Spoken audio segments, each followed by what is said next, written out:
अभ्यास 2 का बहुविकल्पी प्रश्न। पहला प्रश्न है, यदि x माइनस 2 बहुपद x square minus 3x plus 5a का एक गुणनखंड है तो a का मान है। जो ये बहुपद है, बहुपद में a का मान ज्ञात करना है। उसका गुणनखंड दिया है x माइनस 2। तो हम जानते हैं किसी संख्या के अगर यदि हम यह कोई संख्या है 15 और इसके किसी भी एक गुणनखंड को यदि हम शून्य मान लेते हैं तो पूरा ये संख्या शून्य हो जाएगा, जिससे 5 गुणे 3। 15 का गुणनखंड 3 भी है 5 भी है। यदि इसके किसी एक गुणनखंड को हम शून्य मान लेंगे तो एक शून्य के बराबर हो जाएगा।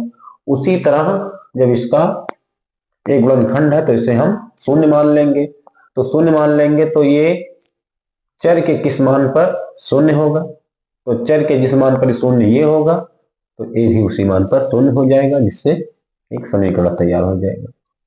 तो आइए हल करते हैं। माना x माइनस 2 बराबर शून्य, x बराबर 2 होगा। तो इसका जो गुणनखंड है, गुणनखंड में चर है, चर के 2 के लिए, चर के मान 2 के लिए ये गुणनखंड शून्य होगा, तो वही चर इसमें भी है, तो ये भी चर के इसी मान के लिए ये भी बहुपद शून्य होगा। तो इसी में हम रख देते हैं x बराबर 2 रखने पर बहुपद में, तो x square minus 3x plus 5a, तो x बराबर जब 2 रख देंगे तो बहुपद शून्य के बराबर हो जाएगा। 2 का स्क्वायर माइनस 3 गुणे 2 प्लस 5 ये बराबर शून्य हो जाएगा। तो 2 दूना 4 माइनस 3 दूना 6 प्लस 5 ये बराबर शून्य। तो ये पूर्णांक है, ये जुड़ घट जाएगा, तो 4 में से माइनस 6 जाएगा तो माइनस 2, 5 ये बराबर शून्य, तो 5 ये बराबर माइनस से उधर जाएगा तो प्लस हो जाएगा। तो ए बराबर 2/5, ए का मान 2/5, 2/5 का विकल्प संख्या 2/5 सही है। अगला प्रश्न है, निम्नलिखित में बहुपद नहीं है। तो हम जानते हैं कि बहुपद में चर का घात पूर्णांक होता है, या जिस बीजीय व्यंजक में चर का मान, चर का घात पूर्ण संख्या हो वो बहुपद होता है, और उसका गुणांक भी वास्तविक संख्या होना चाहिए। तो इसमें चर का घात पूर्ण संख्या है, 2 है, 1 है, इसमें 3 है और 1 है, इसमें ये भिन्न के रूप में है तो इसका मान ऋणात्मक होगा, अतः ये बहुपद नहीं है। और इसमें इसे हम लिख सकते हैं 5 गुणे 1 तो का 5, और 1 को लिख सकते हैं घात 0, तो इसका घात भी पूर्ण है, तो ये बहुपद है। तो पूछे कि हाँ बहुपद नहीं है, तो विकल्प सी सही, बहुपद नहीं है, क्योंकि इसमें चर का घात पूर्ण नहीं है। अगला है, निम्नलिखित में द्विपद है।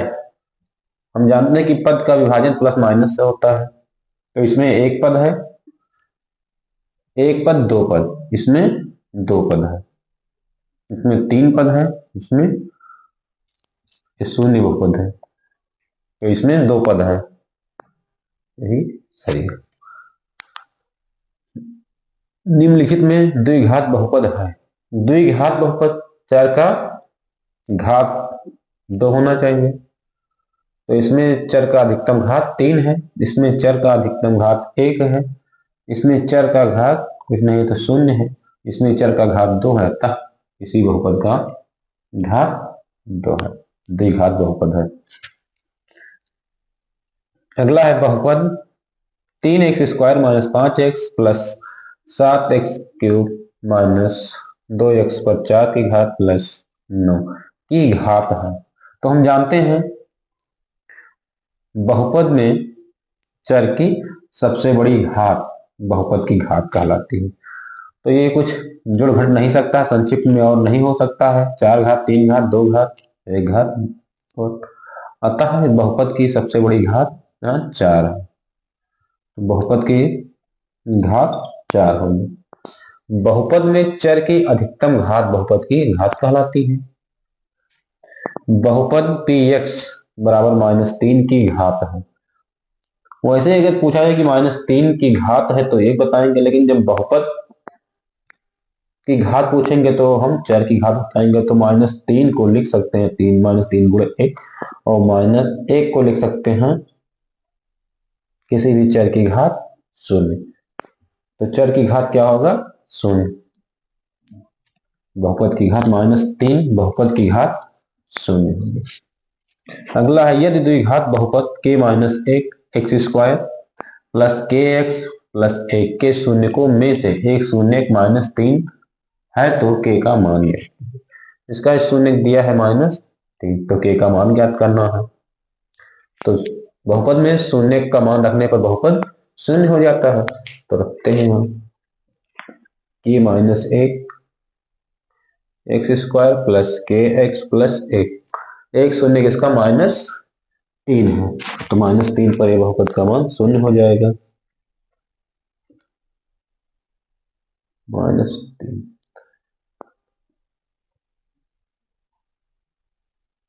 बराबर 0। k - 1 माइनस माइनस का प्लस, 3 त्रिक का 9, और प्लस माइनस का माइनस, 3 इकन्ने 3 के, और प्लस 1 बराबर 0। गुणा हो जाएगा 9 के -9 -3 के प्लस 1 बराबर 0। तो 9 के और -3 के मिलकर 6 के, और 9 -9 और प्लस 1 होगा -8 बराबर 0।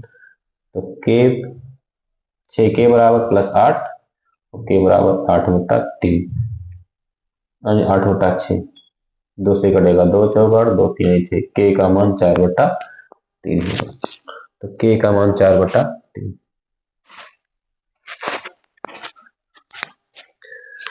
अगला है शून्य -6 और 4 वाला द्विघात बहुपद है। तो ऐसे देखने पर ही पता चल जाता है, क्योंकि लास्ट में होता है शून्यकों का गुणनफल प्लस शून्यकों का गुणनफल। जैसे एक्स स्क्वायर माइनस शून्यकों का योगफल, शून्यकों का योग एक्स, और प्लस शून्यकों का गुणनफल। तो यहाँ शून्यकों का गुणनफल -3 और 4 है, तो 4 3 12 -12 होना चाहिए, लेकिन यहाँ प्लस में है तो ये नहीं हो सकता। इसमें भी प्लस में है, इसी तरह ये भी नहीं हो सकता। और ये जो है 6 है, तो यहां से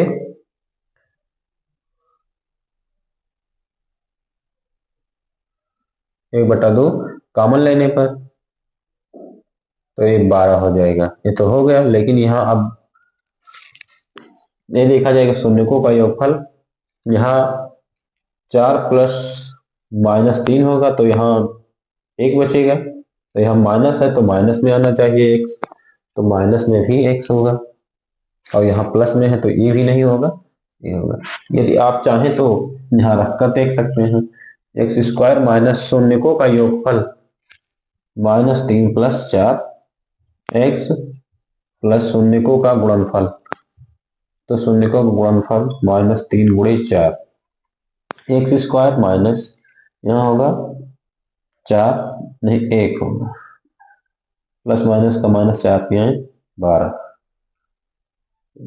तो x square minus x minus 12 यही होना चाहिए। तो यहाँ माइनस होना चाहिए, ए भी नहीं है, कॉमन लेने पर नहीं, क्योंकि के भी होता है, ये बटा के। तो यहाँ कॉमन लेने पर भी नहीं बनेगा, तो यहाँ से यदि हम कॉमन ले लें एक्स स्क्वायर माइनस x/2 और -6, यहाँ से यदि हम 1/2 कॉमन ले लेंगे तो ये होगा एक्स स्क्वायर माइनस एक्स और -12। अतः विकल्प सही है, सी वाला।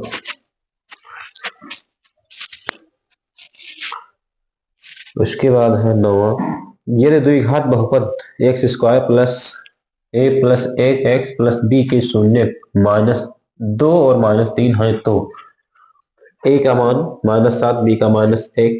तो यहाँ हम देखेंगे कि लास्ट में भी शून्यकों का गुणनफल, तो शून्यकों का गुणनफल बी, तो 3 दूना 6 और प्लस में होता है, इसे भी -6 होना चाहिए था।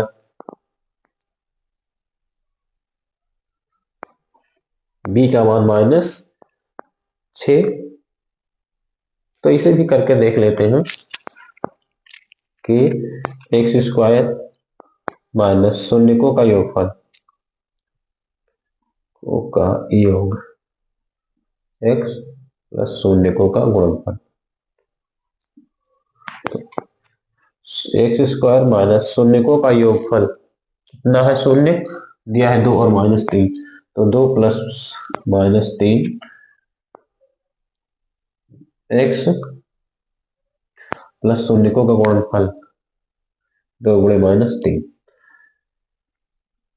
एक्स स्क्वायर प्लस माइनस का माइनस 3 एक्स और प्लस माइनस का 3 दूनी 6, एक्स स्क्वायर माइनस बचेगा, फिर गुणा यहाँ से होगा तो प्लस हो जाएगा, प्लस एक्स -6। तो एक्स स्क्वायर के कोई वास्तविक संख्या है तो एक्स स्क्वायर प्लस एक्स -6, नहीं यहाँ पर हमें मान बताना था ए और बी के। हाँ, यहाँ से तुलना भी कर लेते हैं क्योंकि बी का मान न है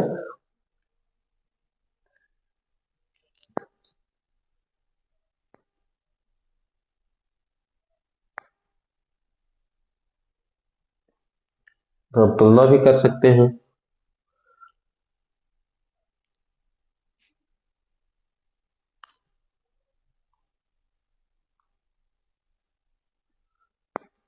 तो यहाँ हम बी का मान 6 पा गए तुलना करने पर, और ए का मान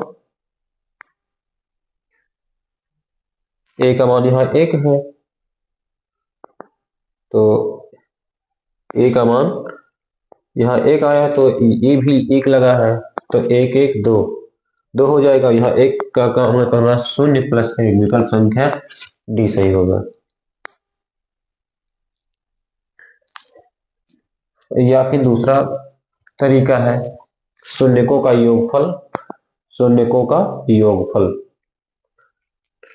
का योग बराबर -x² -x का गुणांक बटा में x² का गुणांक। तो शून्यकों का योगफल, शून्य दोनों दिए हैं 2 प्लस -2 3 बराबर -x का गुणांक है यहाँ a प्लस 1, x² का गुणांक है 1, तो 2 -3 बराबर -a-1 बटे में 1 मतलब 1, तो यहाँ -1 होगा बराबर -a-1, इधर आएगा या 1 से 1 कट जाएगा जोड़ के रूप में, तो a बराबर वहां उधर 0 बचा, a का मान 0 आना चाहिए, तो a का मान यहाँ है 0, किसी में नहीं है तो ये सही होगा।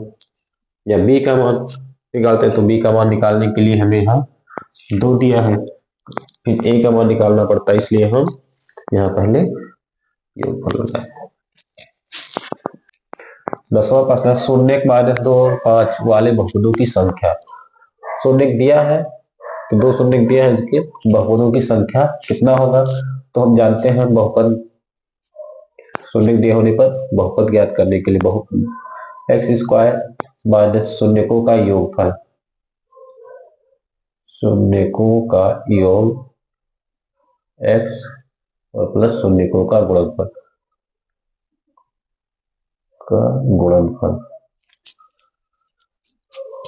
x² शून्य दिया है -2 और दोनों का योगफल x प्लस शून्यकों का गुणनफल -2 गुणे 5, x² 5 में से 2 जाएगा तो 3 और प्लस माइनस का -10। अब इसे और व्यवस्थित करेंगे तो होगा -3x और -10, बहुपद तैयार हुआ 3x² -3x -10। इसमें कितने पद हैं, 1 2 और 3 पद लगे। उसके बाद फिर अगला प्रश्न है 11वां, त्रिघात बहुपद a x cube plus b x square plus c x plus d का एक शून्य शून्य है, अन्य दोनों शून्यकों का गुणनफल। तो शून्य का गुणनफल जो है या शून्यकों और जो विकल्प में है उसका क्या है, ये बहुपद का गुणांक है। तो शून्यकों और गुणांकों के जो संबंध है इस संबंध हम लगाते हैं। पहले लेते हैं अल्फा शून्यकों का योगफल, या माना इसके शून्य जो है, माना इसके शून्य अल्फा बीटा और गामा है तथा एक शून्य दिया है शून्य। तो यहां मान लेते हैं कि तीनों में से एक शून्य शून्य है, तो तथा अल्फा बराबर शून्य मान लिया।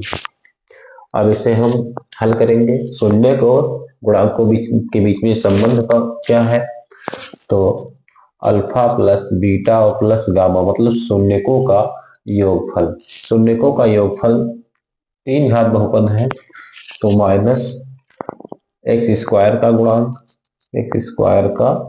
गुणांक बटे में एक्स क्यूब का गुणांक होता है।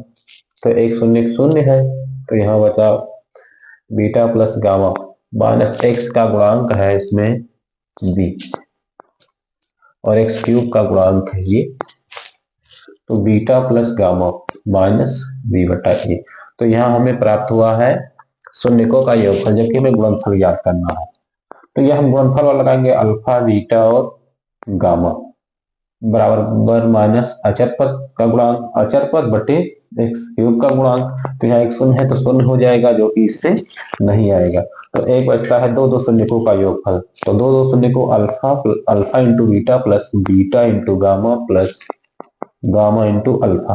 दो शून्यकों का गुणनफल होता है एक्स का गुणांक बटे में एक्स क्यूब का गुणांक। तो इसमें अल्फा को शून्य माने हैं, तो ये हो जाएगा शून्य गुणे बीटा प्लस इसमें बीटा और गामा है, यहाँ गामा अल्फा का मान शून्य है तो शून्य होगा। तो यहाँ एक्स का गुणांक है इसमें सी होगा, एक्स क्यूब का गुणांक है ये, तो ए होगा। अब यहाँ बीटा से गुणा शून्य प्लस बीटा गामा प्लस इसका भी शून्य बराबर सी बटा ये, तो ये शून्य होगा। बीटा इंटू गामा, ये दोनों बीटा और गामा मतलब शेष दो शून्यकों का गुणनफल है, तो सी बटा ए विकल्प बी सही है।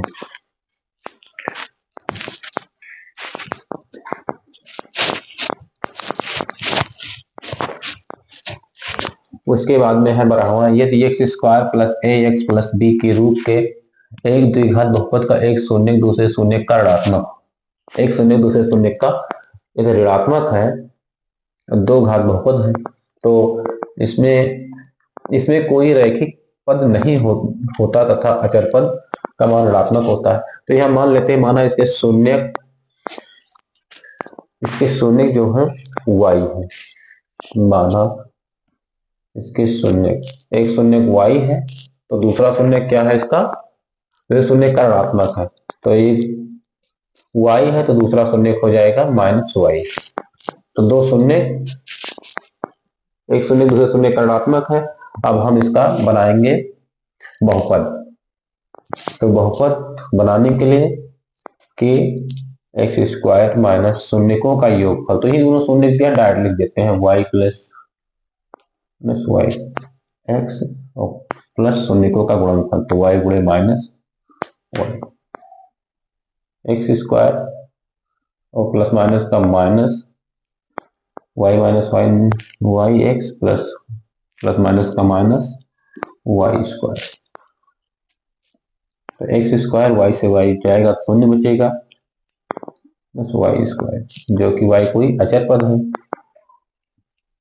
एक्स स्क्वायर शून्य से गुणा होगा शून्य हो जाएगा, माइनस y स्क्वायर। अब ये शून्य है, इसके मतलब यहाँ कुछ नहीं है, तो x square minus y square, जबकि y शून्य का कोई अचर पद है, तो यह इसमें कोई रैखिक पद नहीं है। रैखिक पद मतलब जिसका चर का घात, एक तो चर इसमें x है तो x का घात एक नहीं है, तो इसमें कोई रैखिक पद नहीं होता तथा अचर पद ऋणात्मक होता है। अचर पद जो है वो ऋणात्मक होता है, सही है। और उसके बाद में यहाँ रैखिक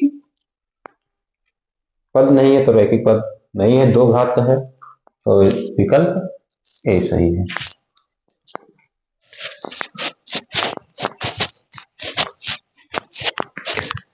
निम्नलिखित में से कोई एक द्विघात बहुपद का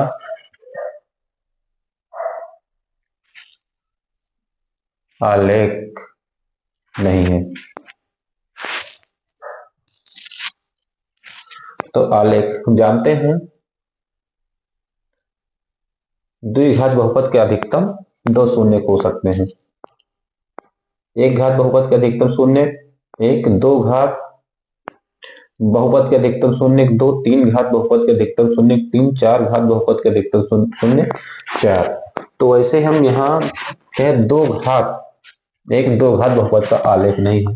तो शून्य से जितनी घात है उससे कम शून्य के हो सकते हैं, लेकिन उससे अधिक नहीं होते हैं, तो कम है। ये भी हो सकता है, ये भी हो सकता है। एक बार काटा एक शून्य, ये दो बार काटा है दो शून्य, एक काटा है तीन बार तो तीन शून्य। तो हम जानते हैं कोई द्विघात बहुपद है तो द्विघात बहुपद के दो से अधिक शून्य नहीं हो सकते, और ये डी वाला विकल्प नहीं होगा, क्योंकि इसमें तीन, एक दो तीन शून्य है, जबकि दो शून्य से अधिक नहीं होंगे दो घात बहुपद में।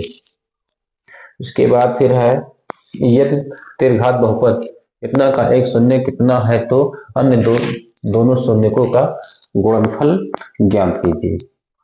तो ये शून्य और ये भी जो यहाँ विकल्प में दिया है, ये इसके बहुपद के चर के गुणांक है। तो शून्य शून्य और चर के गुणांकों के बीच, बहुपद के चर के गुणांकों के बीच जो संबंध है, वे संबंध लगाते हैं। पहला है शून्यकों का योगफल, तो योगफल लगाते हैं। माना इसके शून्य अल्फा बीटा और गामा, माना इसके शून्य अल्फा बीटा व गामा है, तथा एक शून्य किसमें दिया है, एक शून्य माइनस एक है, तो हम अल्फा बराबर एक माइनस एक मान लेंगे। अब उसके बाद में जो इसकी संबंध है, संबंध लगाते हैं। तो अशून्यकों का योगफल alpha plus beta plus gamma बराबर माइनस एक्स स्क्वायर का गुणांक। एक्स स्क्वायर का गुणांक कितना है, माइनस एक्स स्क्वायर का गुणांक, एक फार्मूला होता है, बटे एक्स क्यूब का गुणांक। तो अब यहाँ मान रखते हैं, अल्फा का मान माइनस एक है, प्लस बीटा और plus gamma. Minus x square का गुणांक है इसमें ये, तो यहाँ ये लिखेंगे। एक्स क्यूब का गुणांक है एक, तो एक होगा। तो बीटा प्लस गामा बराबर माइनस ए, इधर जाएगा तो प्लस। तो यहाँ हमें शून्यकों का गुणनफल नहीं, योगफल, दो शून्यकों का गुणन योगफल प्राप्त हो, जबकि हमें गुणनफल चाहिए। तो हम अब दो शून्यकों का गुणनफल लगाते हैं। तो हम जाते हैं शून्यकों का गुणनफल alpha into beta into gamma बराबर माइनस अचर पद बटे एक्स क्यूब का गुणांक।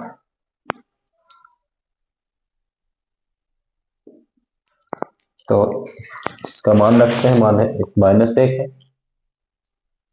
इंटू बीटा इंटू गामा बराबर माइनस अचर पद, अचर पद इसमें है सी बटे एक्स क्यूब का गुणांक एक है, तो बीटा इंटू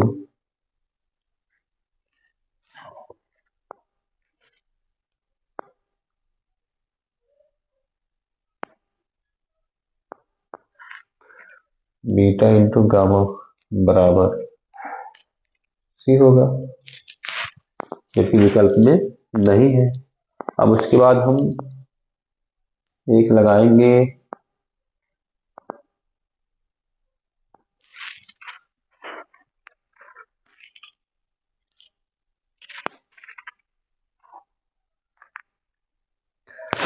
अब यहाँ उन दो शून्यकों का गुणनफल, जैसे गुणनफल सी है तो सी विकल्प में है नहीं, तो सी किसके बराबर हो सकता है भी हम देख सकते हैं। तो आइए देखते हैं उसे।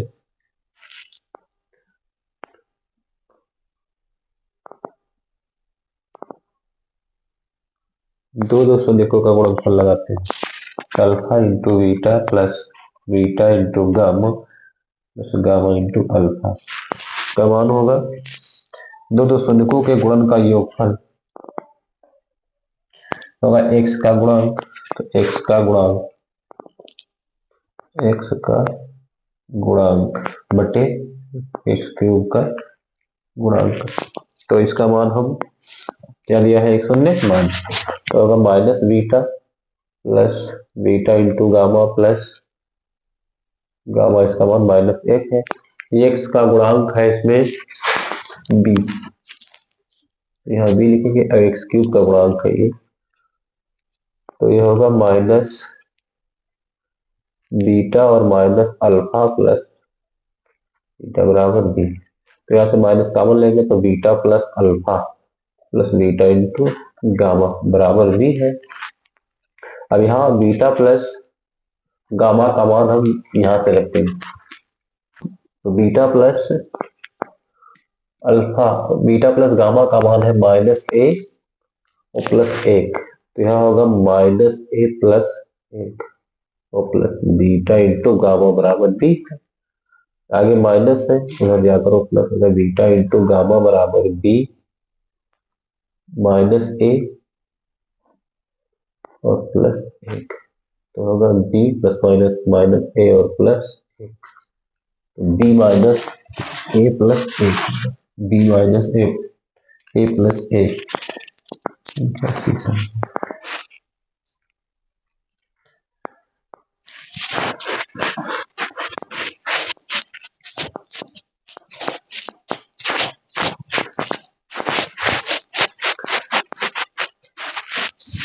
इसके बाद में फिर 15वां है, तो घात बहुपद x square plus 99 x plus 127 के शून्यखंड दोनों धनात्मक।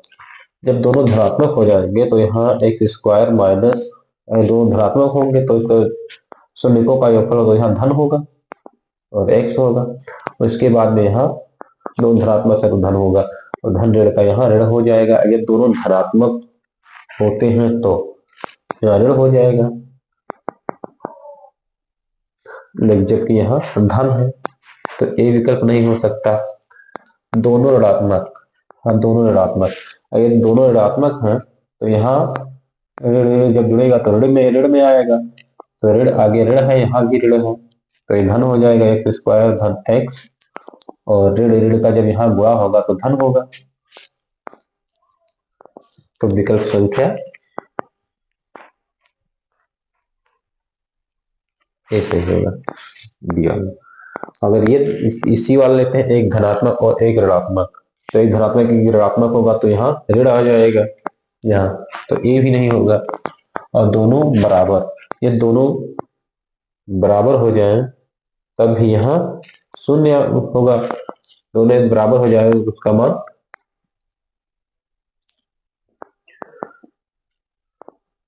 इसके बाद में अगला देखते हैं, 16वां प्रश्न है, द्विघात बहुपद एक्स स्क्वायर प्लस के एक्स प्लस के, जहाँ के बराबर शून्य नहीं है, के शून्य है, तो ये इसके शून्य के हैं, तो हम जानते हैं शून्य कि दोनों ये धनात्मक होते हैं, तो जब दोनों धनात्मक होंगे तो यहाँ ऋणात्मक आएगा, क्योंकि ये एक्स स्क्वायर और माइनस शून्यकों का योगफल, शून्यकों का योगफल एक्स प्लस शून्यकों का गुणनफल, क्योंकि दोनों धनात्मक हो जाएगा तो यहाँ तो धन तो आएगा, तो ठीक है यहाँ धन है, लेकिन यहाँ जब दोनों धनात्मक तो धन होगा और धन के बाद में यहाँ ऋण हो जाएगा, जबकि यहाँ ये है तो दोनों धनात्मक नहीं हो सकते, यही विकल्प है।